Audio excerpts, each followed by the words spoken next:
আজকে আপনাদের একটা স্টোরি বলি। আজকে আমার একটা কাজে যেতে হয়েছে আমাকে মহাখালী, ঠিক আছে। তো যাওয়ার আগে আমি ফজর সময় গিয়েছি, যাওয়ার আগে ভাবলাম যে কেমন একটা আতর মেখে যাই, ঠিক আছে। কারণ সবসময় সুগন্ধিময় থাকা ভালো, এবং যে কাজে যাচ্ছিলাম যাতে সেই কাজে আমার মন ভালো মতো বসে, তাই একটু আতর মেখে যাওয়ার চিন্তা করলাম। তো এই কারণে আমি একটু ভ্যাম্পায়ার বাট নিলাম, ঠিক আছে, নিয়ে মাখলাম। মেখে এবার আমি গেলাম, যখন আমি রওনা দিয়েছি তখন বাজে 7টা, প্রায় 7টা কিছুটা কম হবে আর কি, 7টা ধরলাম আমি। তো আলহামদুলিল্লাহ আমার আস্তে আস্তে নিজের বাসায় এলাকায় আস্তে আস্তে বেজেছে বিকেল 6টার মতো।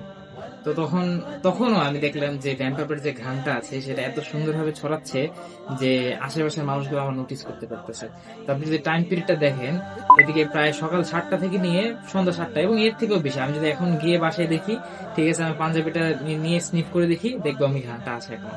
তো আশা করি যে এই একটা কারগুজারি, এই একটা স্টোরির মাধ্যমে আপনারা বুঝতে পারলেন যে আমাদের যে পারফিউম গুলো আছে বা পারফিউম অয়েল গুলো আছে এগুলোর মান করুক মানে কিরকম।